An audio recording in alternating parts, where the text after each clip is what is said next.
जय श्री राम। जय मां मुंडो मालिनी। मैं योगी श्री प्रकाश नाथ तंत्र गुरु चैनल में आप सभी का फिर से एक बार स्वागत करता हूँ। आज का मेरा विषय है वशीकरण सच में होता है या नहीं। ये मेरा पहले एक वीडियो मेरा इस विषय के ऊपर है। मैं आज दोबारा इसका पार्ट 2 आप लोगों के लिए लेके आया हूँ। इसका कारण है कुछ नया नया टेक्निक मुझे सुनने के लिए मिलता है। टेक्निक आप लोगों के साथ चर्चा करने के लिए और कुछ विशेष बातें, जो बातें शायद आप लोगों को कोई बताएगा नहीं, वो बातें सारे आप लोग से मैं शेयर करने के लिए इसका पार्ट 2 मैं आज आप लोग के लिए बना। वीडियो को ध्यान से देखिए। वीडियो आप लोग के लिए ही है। जो भी पैसा खर्चा होगा तो आप लोगों का होगा, बचेगा भी तो आप लोगों का बचेगा, मेरा कुछ नहीं बचेगा। ठीक है, इसलिए वीडियो को ध्यान से देखिए। वीडियो पसंद आए तो वीडियो को लाइक कीजिए, शेयर कीजिए, सब्सक्राइब कीजिए मेरे चैनल को, साथ ही बेल आइकन को दबाकर नोटिफिकेशन ऑल कीजिए। वो शुरू करता हूँ। तो मित्रों, ये वशीकरण है। मैं अपने पिछले वीडियो में आप लोगों को बताया था वशीकरण एक जेन्युइन चीज़ है। बहुत लोग अभी भी मुझे मेरे आकर प्रश्न करता है, जो गुरु जी क्या है वशीकरण सचमुच होता है। मैं तब भी बोला था हाँ, ये वशीकरण एक विद्या है। पहले भी वशीकरण होता था, अभी भी हो रहा है, आगे भी वशीकरण होगा। तो इसमें कोई संदेह का बात नहीं है, वशीकरण होता है कि नहीं, ये क्लियर बात है। अभी मैं आता हूँ वशीकरण का जो थ्योरी है, वशीकरण किस थ्योरी के ऊपर काम करता है। मैं आग्रही सभी मित्रों को मैं ये बोलना चाहता हूँ जो बहुत आग्रह के सहित वशीकरण के बारे में जानना चाहता है, वशीकरण के बारे में सीखना चाहता है। किसी व्यक्ति को वशीकरण करने के लिए वशीकरण विद्या नहीं है। वशीकरण एक ऐसा सब्जेक्ट है जो सब्जेक्ट का कोई इंसान सीख लेता है। वो सिर्फ वशीकरण किसी इंसान को ही नहीं, वशीकरण राजा को भी किया जा सकता है, वशीकरण पशु पक्षी को भी किया जा सकता है, वशीकरण शेर, भालू, चीता, हर प्रकार के जंतु जानवर का वशीकरण कर सकते हैं आप। अब प्राचीन काल में आप लोग अगर देखते हैं, ऐसे भारत में बहुत बड़े बड़े वीर महाराजा लोग थे जो अपने साथ शेर, चीता को लेकर घूमते थे। अपने अगल बगल शेरों को बिठाकर, जिंदा शेरों को बिठाकर वो अपने राजसभा में रखते थे। तो सोचिए वो शेर कैसे उनके बस में आता था। जो भी बोलता, जैसे कुत्ता को कोई पालता है, कुत्ता को जो भी बोलता है यहाँ पे आ जाओ, कुत्ता आ जाता है, वैसे शेर को भी बुलाने से शेर आ जाता है। ठीक है, तो सोचिए ये कैसे संभव है। ये एक प्रकार का वशीकरण है। ऐसे बहुत सारे महाराजा थे जो अपने महाराजा के इतना प्यार करते थे। उनका हाथी, उनका घोड़ा, कोई भी जो भी बोलते थे घोड़ा बात मानता था, हाथी भी बात मानता था। ये है एक प्रकार का वशीकरण। सिर्फ यही नहीं, सर्प भी बहुत सुंदर वशीकरण होता है। पशु तो होता है, पक्षी भी बहुत सुंदर वशीकरण होता है। इंसान को तो छोड़िए, देव देवी से लेकर यक्ष, दानव, गंधर्व, भूत, पिशाच, हर प्रकार में वशीकरण काम आता है। लेकिन इसका एक सॉलिड जेन्युइन थ्योरी है। लौंग, इलायची, कपड़ा, बाल, ये सब नहीं है मित्रों। ये सब बहुत डाउनग्रेड प्रयोग है, बहुत ही डाउनग्रेड। वशीकरण डाउनग्रेड नहीं है, वशीकरण अपर लेवल, अपर 13 का प्रयोग है। जो इंसान वशीकरण को सही ढंग से समझता है, वो इंसान ये सब देखकर हंसी लगता है। जैसे मैं बहुत सारे लोगों का जब देखता हूँ प्रोग्राम, मुझे हंसी लगता है। कपड़ा को लेकर चौरास्ता में जला दो, कपड़ा में ऊपर किसी का नाम लिख दो, किसी पत्ते के ऊपर नाम लिख दो, तुरंत आ जाएगा, 2 मिनट में वशीकरण हो जाएगा। और सबसे भयंकर बात तो ऐसा ऐसा टाइटल में देखता हूँ, पत्नी घर छोड़ के आ जाएगा, तुम्हारे प्यार में पागल हो जाएगा, पति को छोड़कर तुम्हारे प्यार में पागल हो जाएगा, उसका घर का बेटी तुम्हारे लिए पागल हो, उसका घर का बहू तुम्हारे लिए पागल हो। ये सब वशीकरण नहीं है मित्रों। सीधा बात है। अगर बहुत लोगों को मेरा भाषा, मेरा आज का वीडियो पसंद नहीं आएगा, मुझे पता है, लेकिन कोई मुझे असुविधा नहीं जाता। मेरा कुछ भी असुविधा नहीं है। जो सत्य है मैं वो बोलूँगा। जो जिसको पसंद आए मेरा वीडियो देखे, जिसको पसंद ना आए वीडियो ना देखे, डिसलाइक करे, कोई असुविधा नहीं। जो सत्य है, फैक्ट है, सीधा बात। किसी को अगर प्रैक्टिकल देखना है, बहुत सारे लोग तांत्रिक को ढूंढता है, तांत्रिक को जानता है, तांत्रिक को बारे में पूछता है। अगर तंत्र विद्या क्या है तो मैदान में आकर देखो तंत्र विद्या क्या है। जाओ शमशान में। बहुत लोग ऐसा है, अप्सरा साधन करना चाहता है, यक्षिणी साधन करना चाहता है, बेताल साधन करने दम लगता है। बेताल साधन कौन किया था? राजा विक्रमादित्य तो बेताल साधन किया था। जाओ उज्जैन में भर्तरी गुफा में, अभी भी जाओ। बेताल गुफा बोलकर एक जगह है भर्तरी गुफा में, अपने नाथ जी का डेरा है। वहाँ पे कुंभ स्नान के लिए सब नाथ जी हम लोग वहीं पे ठहरते हैं। तो जाओ वहाँ पे देखो ये कैसा बेताल गुफा था। और राजा विक्रमादित्य के बारे में जानो, कैसा वीर थे। वीर शब्द का अर्थ है, ये जो है वीराचारी साधन बोलते हैं। वामाचारी के अंतर्गत वीराचारी एक साधन होता है। ये वीराचारी साधक के लिए एक बहुत ही अपार मार्ग का साधन प्रणाली है, बहुत ही ऊपर लेवल का ये साधन। ये साधारण लोगों के नहीं है। लौंग इलायची वाले प्रयोग अलग प्रयोग है मित्रों, वो अलग प्रयोग है। जैसे वशीकरण का लिए होता है पेड़, वशीकरण का लिए होता है जड़, वशीकरण का लिए होता है फल। ये एक जेन्युइन मेथड है। ठीक है। वशीकरण के लिए जड़ी बूटी का प्रयोग एक जड़ी में सदियों से ये होते हुए आ रहा है। जड़ी बूटी का जो गुण है उसका तुलना किसी से नहीं हो सकता है, ये बात सही है। एक जड़ी बूटी के उपयोग वशीकरण में काम आता है, ये भी सही है। लेकिन लौंग इलायची, ये सब जो प्रयोग है ये संपूर्ण भोकास प्रयोग है इंसान को गुमराह बनाने के लिए। और सबसे बड़ा बात क्या है, ऐसे बहुत सारे मैं देखा वो अनुष्ठान, ऐसे अनुष्ठान में बोलता है जेनुइन होगा वशीकरण, क्यों नहीं होगा वशीकरण, जेनुइन होगा वो इंसान को जरूर आप वशीकरण कर सकते हैं, घंटा किसी का वशीकरण नहीं होगा। जिस इंसान के साथ आपका कोई संपर्क नहीं है, जिस इंसान को आप जानते नहीं है, आप रास्ते चलते किसी इंसान को देख लिए, उसको वशीकरण करने लग गए। मान लीजिए मैं आपको नहीं जानता हूँ, आपके साथ मेरा परिचय नहीं है, मैं सोच लिया आपको वशीकरण करने के लिए, तो आपको क्या वशीकरण होगा? ये बात आप थोड़ा समझ लीजिए, उसके हिसाब से आप आगे बढ़िए।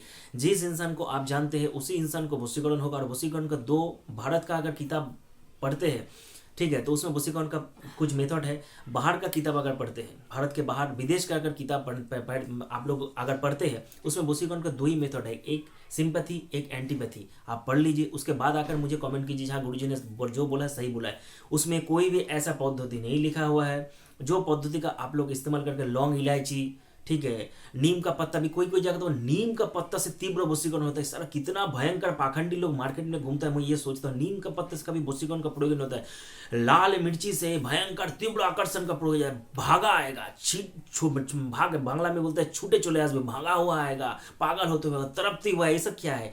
ये एक टाइप का एडवर्टाइजमेंट है, ठीक है, जो भागा हुआ आएगा। मैं अपना टाइटल में, अपना वीडियो में कभी ऐसा प्रोग्राम नहीं लगा पाऊंगा, ना आगे कभी लगाने का इच्छा भी मैं रखता हूँ।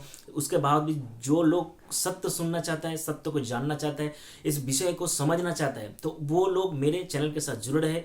मैं ऐसे सत्य आप लोगों के साथ लाता रहूँगा। अगर वशीकरण का आपको सीखना है, अगर तंत्र के बारे में आप लोगों को जानना है, तो अच्छा किताब पढ़िए। ठाकुर श्री रामकृष्ण जी का कथामृत तो पढ़िए। बहुत भारत के साधक महापुरुष लोग थे, उन लोगों का किताब पढ़िए, उन लोगों का जीवनी को पढ़िए। उसके बाद बात को भीतर भीतर सोचिए जी कितना कठिन है एक साधक का जीवन और कितना कठिन है एक मंत्र का अनुष्ठान करना। उसके बाद आप लोग को सोचना पड़ेगा। कोई आपको बोल दिया जरूर वशीकरण होगा, अरे वशीकरण होगा क्या होगा? उसको खुद को ही पता नहीं वशीकरण के लिए कौन सा मंत्र का प्रयोग करता है, और उसको खुद को पता नहीं वशीकरण के लिए कौन सा देव देवी का पूजा होता है। अगर उस व्यक्ति को आप बोले मेरे सामने कोई अनुष्ठान करके बताओ, तो वो व्यक्ति बोलेगा नहीं मैं तो आपके सामने अनुष्ठान नहीं कर पाऊंगा। इसका एकमात्र कारण वो व्यक्ति को आता नहीं। अगर आप मुझे बोले जी गुरु जी कोई अनुष्ठान मेरे सामने करके बोलो, चलो असुविधा नहीं, जो भी खर्चा होगा तुम सामने करोगे, मेरा खाना, मेरा पीना, मेरा ठहरना, सब कुछ अनुष्ठान तुम्हारा सामने ही होगा, सब कुछ का दायित्व तुम, रिस्पॉन्सिबिलिटी तुम लोगे। मैं जो तुम्हारे साथ जाऊंगा, मैं अभी मार्च महीने में निकलूंगा इलाहाबाद सीधा। जो लोग भी जानना चाहता है, देखना चाहता है, मेरे साथ संपर्क करे, मेरे साथ जुड़े। जो भी दिखाना है, जो भी कर्मकांड होता है, जो भी पूजा अनुष्ठान होता है, जो भी दिखाना मैं आप लोगों को दिखाऊंगा, ठीक है। तो ये जो जानता है वो आपको सीधा बोलेगा मैं अनुष्ठान करूंगा, सामने बैठ कर देखो। जैसे मेरे गुरुजी जो थे वो मुझे बोलते थे जो भी अनुष्ठान तुझे जानना है, जो भी अनुष्ठान देखना है, मेरे सामने बैठ, मैं अनुष्ठान किताब खोल के देख, मैं मंत्र बोलते हुए जा रहूँगा, तो अपना हिसाब से देखता रहे, पढ़ना पढ़ के देखता रहे। तो ये है असली विज्ञान का लक्षण। ऐसा नहीं है आपको सीधा बोल दिया कोई भी इंसान को आप वशीकरण कर ले, आपसे कोई भी इंसान का वशीकरण हो जाएगा, जिसको चाहेंगे आप उसको आप वशीकरण कर सकते हैं, ऐसा संभव नहीं है मित्रों। ये संपूर्ण एक गिमिक है, एक एडवर्टाइजमेंट के लिए, एक विज्ञापन के लिए आप लोग को गुमराह किया जाता है। इसके पीछे मत भागिए, इसके पीछे भागेंगे क्या होगा, आपका कुछ ना कुछ पैसा तो जाएगा जरूर। उसके बाद आपको क्या होगा, धर्म के ऊपर आपका विश्वास थोड़ा थोड़ा कम हो जाएगा। आप कुछ दिन के बाद बोलेंगे तांत्रिक लोग मेरा पैसा खा लिया, लेकिन हर तांत्रिक ऐसा नहीं होता है।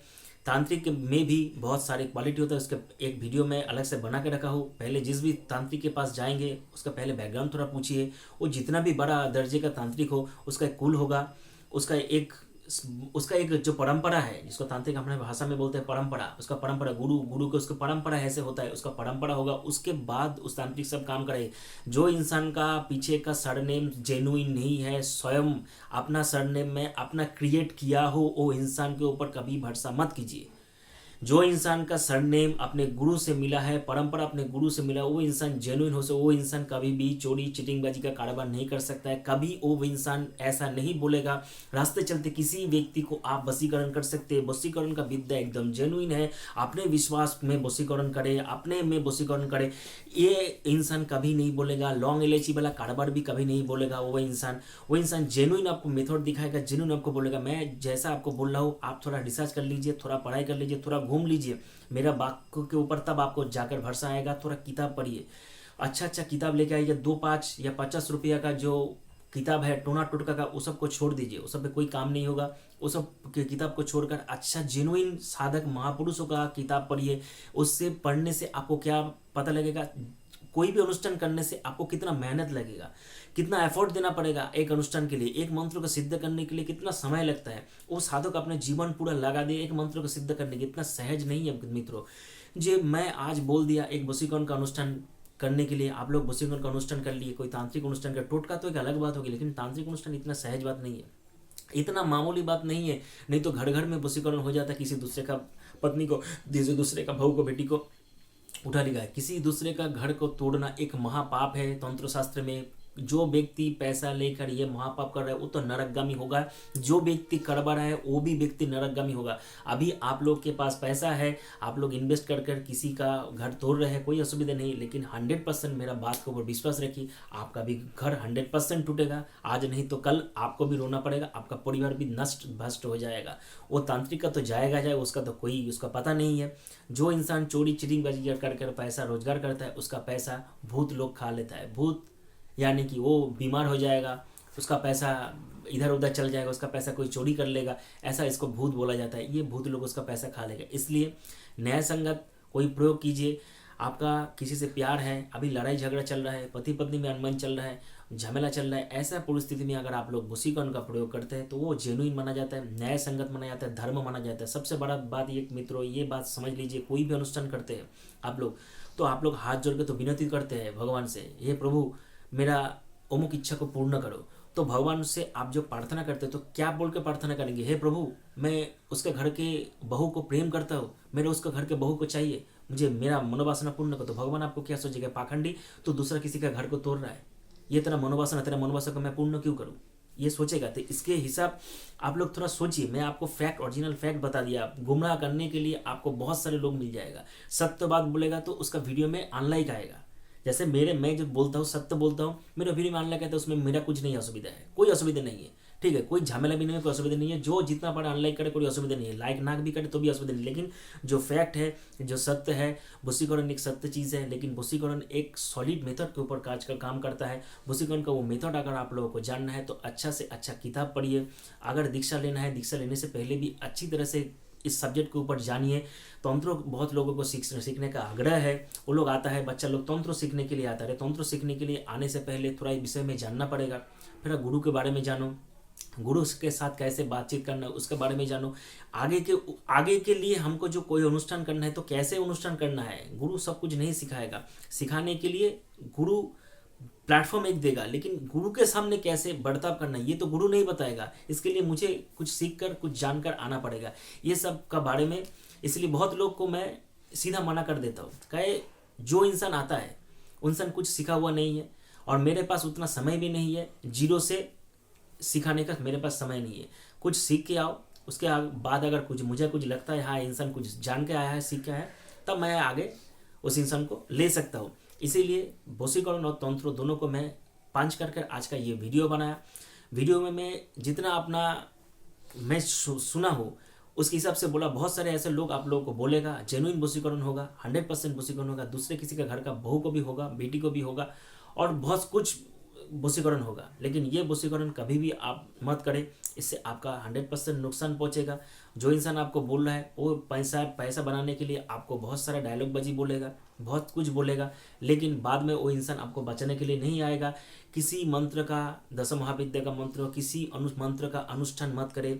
अगर कोई ब्राह्मण मेरा ये वीडियो देख रहे हैं तो ब्राह्मण लोग को पता होगा, जैसे हम लोग का जब सावित्री का जो अनुष्ठान होता है ब्राह्मण लोग का, तो उसमें आचार्य अपने कानों में मंत्र दिया जाता है। आचार्य अपना पहला गुरु होते हैं, आचार्य अपने कानों में मंत्र देते हैं, वो गायत्री का मंत्र हम लोग को सुनाते हैं। क्या कोई ब्राह्मण वो गायत्री का मंत्र सार्वजनिक करते हुए घूमता है?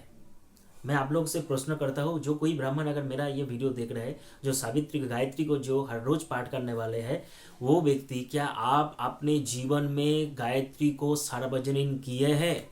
क्या अपने घर में अपने बच्चा लोग को आप गायत्री का आप कभी बोले हैं जे ये मेरा गुरु ने ये गायत्री दिया था, तुम लोग भी ये गायत्री को करो? जब आप अपने बच्चे लोग का उपनयन किए हैं उपनयन जो संस्कार है, जनेऊ जो पहनते हैं हम लोग, जनेऊ जो संस्कार है, क्या आप अपने बच्चे को उपनयन खुद अपने हाथ से किए है, ना किसी ब्राह्मण को हायर किए है? ये बात उन लोग को मैं पूछना चाहता हूँ। अगर कोई ब्राह्मण मेरा वीडियो देख रहे हैं तो जरूर नीचे कमेंट कीजिए। उसके हिसाब से मैं जो ये प्रश्न आप लोग से बोला, इसका उत्तर भी आप लोगों का मन में ही है। कोई भी ब्राह्मण ऐसा नहीं करता है। जो सावित्री है, जो गायत्री है, वो गुप्त है। जो भी गुप्त मंत्र है, जो गुरु अपने को दिया है, वो आप मंत्र अपने को ही रहेगा। सार्वजनिक प्लेटफॉर्म में या सार्वजनिक करने के लिए वो मंत्र नहीं होता है मित्रों। जो भी मंत्र आपको ये मैंने मार्केट में जो भी मंत्र आपको दिखेगा, जो भी मंत्र आपको सुनाई देगा, लगातार एकदम तोता पक्षी के जैसा, उसको तोता पक्षी को हिंदी में क्या बोलते हैं मुझे पता नहीं, ठीक है, मैंने जो बोलने वाला पक्षी होता है ना, सुंदर इंसान के जैसा बात बोलते हैं, टिया पक्षी बांग्ला में बोलते हैं, तो तोता पक्षी के जैसा, ठीक है, तो वो इंसान सुंदर बोलता रहेगा। अभी तो मैं देख रहा हूँ जो गाना बजाने वाला है वो भी तांत्रिक बन गया है। जो ढोल, वो मैंने तंत्र को गाना बजाने का एक लाइन में ले गया है, तो गाना बजाने वाला जो है वो भी तांत्रिक बन गया है। मैंने क्या बोलूँ अभी मुझे, ठीक है, तो मुझे हंसी भी लगता है, ठीक है, ये एक प्लेटफॉर्म है, प्लेटफॉर्म में उतना, ठीक है, नहीं बोल पाऊँगा। अगर आप लोग मिलते हैं तो आप लोग को मैंने अजीब टाइप का कहानी सुनाऊंगा मैं, ठीक है। तो हंसी मुझे लगता है, गाना बजाना वाले भी तांत्रिक हो गया, वो सुर करके तंत्र के बारे में व्याख्यान करता है, ठीक है। तो ऐसे बहुत सारे पब्लिक है। तो जो मैं आपको बोलना चाहता हूँ, मंत्र जो है वो सार्वजनिक नहीं होता है। जो मंत्र गुरु अपने शिष्य को देता है आजीवन, वो मंत्र शिष्य के पास ही रहता है। शिष्य का भी शिष्य बनाता है, शिष्य का भी गुरु हो जाता है, तब अपना सिद्ध किया हुआ मंत्र उसके पास देता है। इतना सहज बात नहीं है। कोई इंसान इतना मूर्ख नहीं होता है जो अपना सालों साल लगाया हुआ वो मंत्र को उस सार्वजनिक प्लेटफॉर्म में वितरण करे। ऐसा इंसान आपको नहीं मिलेगा। जो भी मंत्र आपको दिया जाता है, जो भी मंत्र आपको सुनाया जाता है, वो सारे मंत्रों किताब से निकाल कर आपको दिया जाता है। आपके सारे मंत्र आपको अनुष्ठान के लिए दिया जाता है। वो मंत्र उसका सिद्ध की हुआ मंत्र नहीं है। इतना सहज बात नहीं है मित्रों। 1,25,000 बार जाप करने पर वो मंत्र का आपको अधिकार मिलेगा। ये होता है एक प्लेटफॉर्म। सभी 10 महाविद्या का मंत्र को 1,25,000, उसके बाद अभी हिसाब लगा लीजिए, 10%, 10%, 10%, 10% हवन, 10% तर्पण, 10% अभिषिंचन, 10% ब्राह्मण भोजन। इतना लंबा प्रोसीड्योर है। इतना अनुष्ठान करने के बाद वो मंत्र का सिद्ध नहीं होता है मित्रों। मंत्र का अनुष्ठान करने के लायक होता है, यानी कि स्टैंप एक लगता है जहाँ ये मंत्र अनुष्ठान करने के वो व्यक्ति लायक है। तो सोचिए, एक अनुष्ठान करने में इतना समय लगता है, तो वो मंत्र को क्या फालतू में वो सार्वजनिक करेगा? नहीं करेगा मित्रों। आप भी नहीं करेंगे। आप एक बार मेरा बात मान के विश्वास करके देखिए। एक मंत्र का गुरु से दीक्षा लेकर एक मंत्र का अनुष्ठान कीजिए। अभी आपको मन में आ जाएगा, नहीं, इतने मंत्र को इतना कष्ट करके मैं मंत्र को सीखा हुआ जाना हुआ, मंत्र को सार्वजनिक नहीं करूँगी, ये मंत्र मैं रख दूंगा। अगर मैं कभी शिष्य बनाता तो शिष्य को ही मंत्र दूंगा। सार्वजनिक प्लेटफॉर्म में मंत्र को वितरण कभी नहीं करेंगे। इसीलिए कभी भी कोई भी महाविद्या का मंत्र का अनुष्ठान मत करे। पहले दीक्षा ले। दीक्षा लेने के लिए बहुत ज़्यादा कुछ नहीं लगता है मित्रों। सामान्य दीक्षा जो होता है, जैसे गुरु के पास, मैं एक वीडियो में बोला, गुरु के पास कुछ सामग्री लेके जाना है, गुरु निर्धारण करेगा कोई तिथि, उस तिथि में आप गुरु से मंत्र आप ले सकते हैं। ये सामान्य दीक्षा होता है। इसमें कोई भी ज़्यादा बहुत बड़ा बात नहीं है। गुरु को क्या दक्षिणा देंगे, ये अपना भाव है, अपना विचार है, अपना भाव है। गुरु को क्या आप दक्षिणा देंगे? गुरु आपसे मांगेगा नहीं। ब्राह्मण और गुरु ये कभी मांगते नहीं थे पहले के जमाने में। ब्राह्मण को मुंह मांगे दिया जाता था, गुरु को भी कुछ मांगने की जरूरत नहीं थी। लेकिन वर्तमान जो समय है, ये समय, अगर मैं किसी से नहीं मांगू तो मुझे देगा नहीं। और मैं किसी के घर में अनुष्ठान करने के लिए गया, मुझे अगर 100 रुपये कोई देता, मुझे पोसाएगा नहीं। इसलिए मांगना पड़ता है मित्रों। कोई माने इसका कोई माने दूसरा कोई रास्ता नहीं है। इसलिए ब्राह्मण को ही मांगता पड़ता है। गुरु भी अगर दीक्षा देता, पहले गुरु को भी बोलना पड़ता है, ये सारे सामग्री लेके आओ। जैसे मैं बोलते सारे सामग्री लेके आओ, उसके हिसाब से तुमको जो भी दक्षिणा है तुम्हारा अपना भाव के ऊपर है। भाव चिंतित कर, अपना भाव के ऊपर सारे सामग्री, मैं अगर किसी को बोलूँ ये सारे सामग्री तुमको कलेक्ट करने के लिए तुमको 7,000 रुपये खर्च, गुरु 7,000 रुपया मांग रहा है दीक्षा देने के लिए, बहुत ज़्यादा हो गया। तुम खरीद के लेके आओ, सारा सामग्री खरीद के लेके आओ। पूजा अनुष्ठान, एक सामान्य दीक्षा में पूजा अनुष्ठान नहीं होता है। लेकिन एक अभिषिंचन का जो कर्म है, जो तांत्रिक भाषा में अभिषिंचन होता है, शाक्ताभिषेक होता है, पूर्णाभिषेक होता है, क्रोम होता है, साम्राज्य होता है, महासाम्राज्य, जिसको शरणमय दीक्षा बोलते हैं। ये जो अनुष्ठान होता है, ये अनुष्ठान में बहुत ज़्यादा खर्चा होता है। ये अनुष्ठान में 10 महाविद्या का पूजा करना पड़ता है। ये अनुष्ठान में आपको हवन करना पड़ता है। ये अनुष्ठान में आपको कोल ब्राह्मण का भोजन भी करना पड़ता है। उसमें दान दक्षिणा भी लगता है। ये बहुत बड़ा अनुष्ठान है मित्रों। आज के ज़माने में ये अनुष्ठान बहुत ही व्यापक है, इसलिए कोई व्यक्ति अगर ये अनुष्ठान करना चाहता है तो उसको पहले से सोचना पड़ेगा अनुष्ठान के मुझे इतना खर्चा आएगा, अगर मैं खर्चा उठा सकता हूँ तब मैं आऊँगा। शास्त्र में ये भी बोला गया, दशम महाविद्या का अनुष्ठान अगर आप लोग करते हैं, वीराचारी पंथ में अनुष्ठान करते हैं तो अभिसिंचन मस्ट है। बिना अभिसिंचन के आप लोग ये अनुष्ठान में आगे नहीं बढ़ सकते। तो ये है प्रोसेस में प्रोसीड्योर आपको बता दिया। अगर आप लोग के मन में कोई भी शंका है, थोड़ा पढ़ के आइए। बिना पढ़ के तर्क करने के लिए कोई जरूरत नहीं है। बिना पढ़ के जो तर्क करता है वो मूर्ख माना जाता है। पढ़ने के बाद अगर प्रश्न कीजिए, तद्विधि प्रणिपात न पूरी प्रश्न सेवा है, यानी कि सेवा मूलक भाव से अगर कोई प्रश्न करता है तो प्रश्न को उत्तर देने के लिए मैं हूँ। अगर कोई बोलता है गुरु ऐसा बोल दो तो कोई नहीं है, जिसको जहाँ जाना चाहे वो उसको जाकर प्रश्न करे, मेरा कोई दायबद्धता नहीं है।